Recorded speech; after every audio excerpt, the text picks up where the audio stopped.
کا ذمہ لے لیا ہے۔ آئیے آگے بڑھتے ہیں۔ ساتویں چیز اپنی حفاظت کے لیے جو احتیاطی تدابیر مشکل پریشانیوں کو آنے سے قدم کر سکتے ہیں۔ ساتویں چیز وہ یہ ہے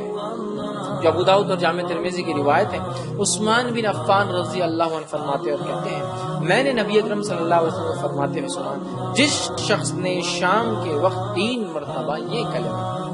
جس شخص نے 3 مرتبہ ان کلمات کو پڑھا، ٹھیک ہے، کون سے کلمات ہیں؟ بسم اللہ الذی لا یضر مع اسمہ شیء فی الارض ولا فی السماء وہو السمیع العلیم، جس شخص نے 3 مرتبہ شام کو یہ کلمات پڑھ لی، بسم اللہ الذی لا یضر مع اسمہ شیء، جس کا معنی اللہ کے نام کے ساتھ جس کے نام کی برکت سے زمین و آسمان کی کوئی چیز نقصان نہیں پہنچا سکتی، مع اسمہ شیء فی الارض ولا فی السماء، نہ زمین میں کوئی چیز نقصان پہنچاتی ہے نہ آسمان میں، وہو السمیع العلیم، اور وہ سننے والا ہے اور جو ہے جاننے والا ہے، کوئی جو ہے صبح آسمان کی کوئی چیز نقصان نہیں پہنچا سکتی، تو اسے صبح تک کوئی بلا یا ناگہانی نہیں پہنچے، جو رات میں پڑھ کے چیز سوئے صبح تک کوئی بلا، کوئی مصیبت یا کوئی ایسی خبر بھی نہیں پہنچے گی جو اس کو پسند نہیں پہنچیں گی، اور جس نے صبح کے وقت 3 مرتبہ یہ کلمات کہے تو شام تک اس سے اچانک کوئی مصیبت نہیں پہنچے گی۔ دشمن سے آپ کی لڑائی ہے،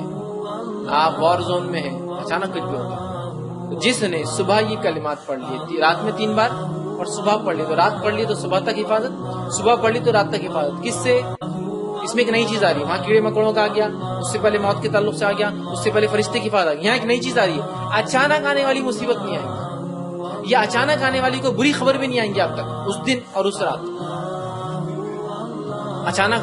کچھ جو ہوتی نا مصیبت آتی وہ انشاءاللہ عزیز نہیں آئیں گی اگر ان کلمات کو پڑھ لے تو۔ اب آئیے راوی حدیث کے تعلق سے، راوی حدیث جو اس کو بیان کر رہے تھے ان میں سے ایک تھی آبان بن عثمان، ٹھیک ہے، آبان بن عثمان رحمۃ اللہ علیہ جو اس حدیث کو روایت کرتے عثمان بن عفان اپنے والد سے، ٹھیک ہے، وہ خود فالج کے اٹیک میں تھے، پیرالائز تھے، وہ خود پیرالائز تھے جب یہ حدیث کو روایت کر رہے تھے، تو ایک راوی جو ان سے سننے آیا تھا اور جب انہوں نے یہ حدیث پڑھی تو ان کو اوپر سے دیکھنے لگا ایسا، کیا تعجب سے دیکھ رہے ہو میری طرف؟ نہ میں عثمان کی طرف جھوٹ بول رہا ہوں اور نہ ہی عثمان نے نعوذ باللہ اللہ کے رسول کی طرف جھوٹ بولا ہے، سمجھ رہے بات؟ جیسا کہ مثال کے طور پر کوئی آئے آپ سے کوئی چیز کہے یا کوئی آدمی آپ سے کہہ رہا ہے اس سے اچھا کچھ نہیں اور وہ خود وہ چیز استعمال نہیں کرتا ہے تو آدمی دوسرا آدمی دیکھ رہا ہے ارے نہیں بھائی میں یہ ابھی استعمال کروں گا ابھی، سمجھ رہے نا آپ،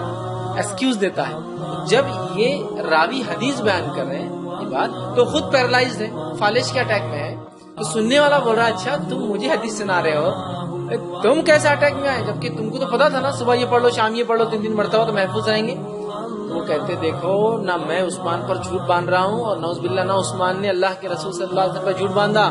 ٹھیک ہے۔ پھر وہ کہتے ہیں جی میں جھوٹ لگایا ہے لیکن جس دن مجھے یہ فالج کا اٹیک ہوا تھا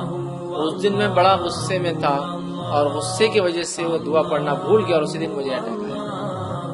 جس دن مجھے پیرالائسس اس دن میں بڑا غصے میں تھا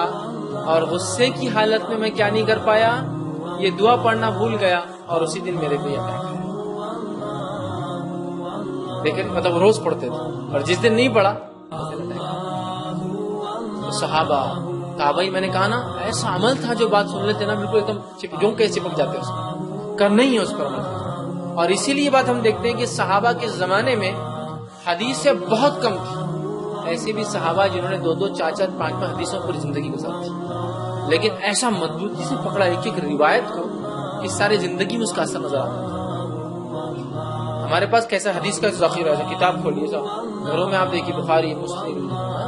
ابو داؤد جامع ترمذی یہ موطا امام مالک موطا امام محمد اور بزار اور حاکم مستدرک لائن لگی ہوئی ہے، لیکن ان کے نام پڑھنے کو بھی ٹائم نہیں، اپنا کتنے نام لکھے اس ایشو یہ مطلب حدیثوں کا ذخیرہ ہے۔ مسند احمد ضرور لاکھوں سی روایتیں موجود ہے گھروں پڑھنے کا ٹائم، صحابہ روایتیں موجود ہیں، کوئی ایک بیان کرتا ہے تمہارے پاس کیا بتاؤ تصدیق کرو کہ تم نے کس سے سنا، روایت بتاؤ، ماشاءاللہ اگر یہ ثابت ہوگی تو عمل شروع، ساری زندگی لگے اس میں، سمجھ رہا، ایک بات مل کے لگے اس پہ پوری زندگی گزارے۔ تو صحابہ کے پاس